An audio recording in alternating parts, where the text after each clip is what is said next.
গোটৰ মহিলাসকললৈ দিবলৈ ওলাইছো ডাঙৰ খবৰ। তো যিসকল SHG গোটৰ মহিলাসকলে 10,000কৈ টকা পোৱাৰ বাবে মুখ্যমন্ত্ৰী মহিলা উদ্যমিতা অভিযান আঁচনিৰ ফৰ্ম ফিলআপ কৰি জমা দিছিল, সেইসকল SHG গোটৰ মহিলাৰ বাবে আৰম্ভ হ'ল ভেৰিফিকেশ্যনৰ কাম। তো ভেৰিফিকেশ্যনৰ সময়ত যিসকল আত্মসহায়ক গোটৰ মহিলাসকলৰ 3টাতকৈ অধিক সন্তান, সেইসকল মহিলাই কিন্তু 10,000কৈ টকা নাপাব।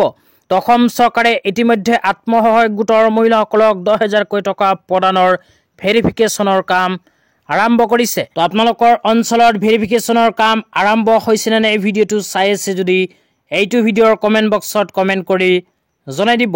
তো অসম চৰকাৰে আত্মসহায়ক গোটৰ মহিলাসকলক 10,000কৈ টকা প্ৰদানৰ ভেৰিফিকেশ্যনৰ কাম অংগনবাদী কৰ্মীসকলক প্ৰদান কৰিছে। তো অংগনবাদী কৰ্মীসকলে আপোনাৰ ঘৰে ঘৰে গৈ কৰিব ভেৰিফিকেশ্যন। তো আপোনালোকে ভেৰিফিকেশ্যন কৰাৰ সময়ত যদি 10,000কৈ টকা পোৱাৰ বাবে যোগ্য নহয়, তেন্তে আপোনাৰ নাম কৰ্তন হ'ব পাৰে 10,000কৈ টকা পোৱাৰ লিষ্টৰ পৰা। তো যিসকল SHG গোটৰ মহিলাসকলে জেনেৰেল কাষ্টত অন্তৰ্ভুক্ত, সেইসকল মহিলাৰ 3টাতকৈ অধিক সন্তান থাকিব নোৱাৰিব। তো যিসকল জেনেৰেল কাষ্টৰ মহিলাৰ 3টাতকৈ অধিক সন্তান আছে, সেইসকল মহিলাক যেতিয়া ভেৰিফিকেশ্যন কৰিব, ভেৰিফিকেশ্যন কৰাৰ পিছত 10,000কৈ টকা পোৱাৰ লিষ্টৰ পৰা নাম কৰ্তন কৰিব।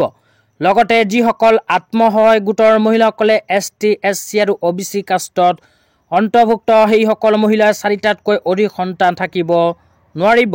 যদি 4টাতকৈ অধিক সন্তান থাকে, তেন্তে ভেৰিফিকেশ্যনৰ সময়ত সেইসকল আত্মসহায়ক গোটৰ মহিলাৰ নাম কৰ্তন হ'ব।